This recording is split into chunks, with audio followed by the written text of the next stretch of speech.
Hello and welcome back to my channel. This week we're looking at audio. Rebecca is a senior audio editor at HarperCollins. I hope you find her interview useful and enjoy.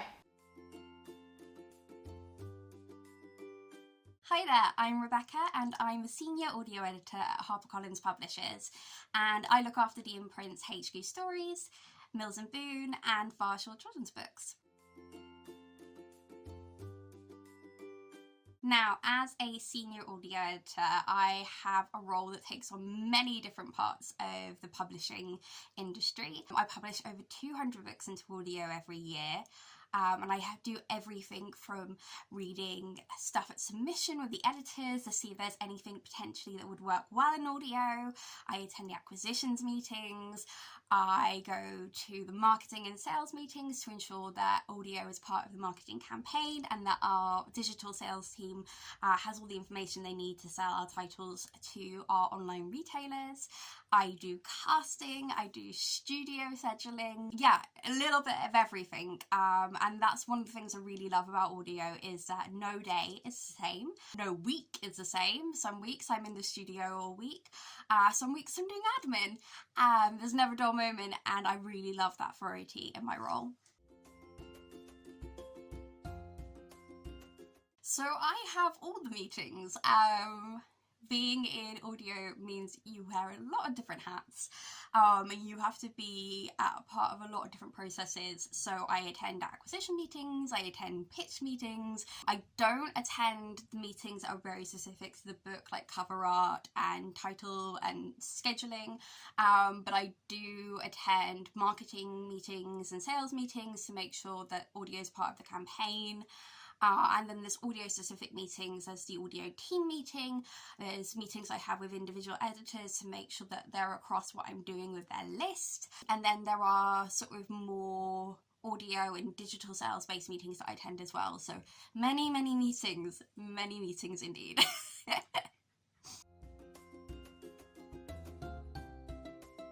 Advice I'd give for somebody who would be looking to work into audio is, number one, listen to all the audio, and there are so many fantastic resources where you can get audio for free. You don't even have to spend money.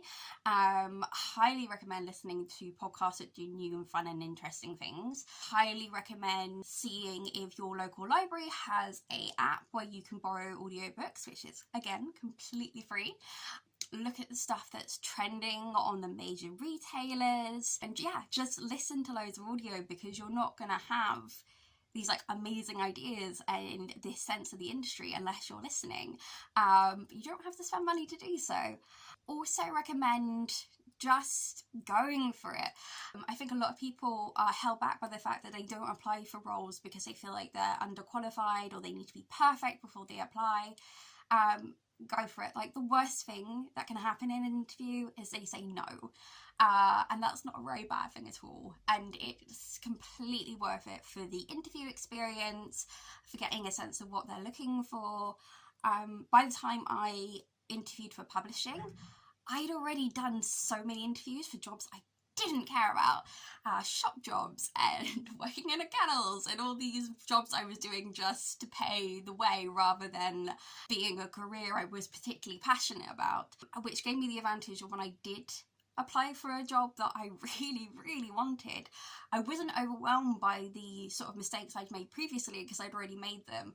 And I think a lot of people don't realise how important interview skills are, because you could be perfect for the job, but you have to let them know, and your CV and your cover letter cannot do that for you. My favourite part of the job is being in the studio. I love being in the studio. I'm a very creative person. I love making things. In the years where I was doing all sorts of jack of all trades jobs, I was a film extra for a couple of films. I always loved being on a film set and just that energy and that magic of the behind the scenes. And you'd think, you know, it kind of ruins the illusion seeing all the mechanics, but for me it just made it so much more magical.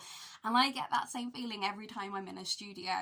I love listening in to different narrators. I love it when I'm in more of a directing role and I'm making suggestions. I love when it's something that I have spent a lot of time working on the casting and the adaptations and seeing it all come to life. I would spend all my time in the studio if I could, because it's honestly my favourite part of the job. And when I was an assistant in my first role, there was actually a recording studio in the building, and it was such a cosy little studio, and there was a sofa there, and if it got to like 3 o'clock and I was having a bit of like that, 3 p.m. slump, I would sneak down to the studio, very quietly let myself in, and then just spend 15 minutes listening to whoever was recording that day. I think it's different for everyone. I think everybody has a book out there that they just connect with and it means something to them and it gives them a perspective that they haven't seen before, or they feel seen in a way that they haven't previously. And I'm quite lucky that I've always really enjoyed books, but if you're somebody who maybe isn't a traditional reader in the sense of how publishing thinks readers are, my recommendation is to keep trying. If you read the first couple of chapters and you're not interested, don't force yourself through it. And remember that audiobooks are reading, and ebooks are reading, and comics are reading, and graphic novels are reading. There's such a stringent way about how people should read and what people should read, and I think it's absolute nonsense. For me, the one book that I think had the biggest impact on my life is a book called Howl's Moving Castle. I read this in my early 20s, and it's actually a children's book, but it's my favourite book of all time. The protagonist at the time was very much in a similar position that I was. She'd found herself in a bit of a rut. She was completely undervaluing her own powers and her own strengths. And it's a real book about finding yourself and having faith in yourself again after different circumstances have brought your life to a halt. And for me, that was the book I needed to read, and I have 2 copies of it.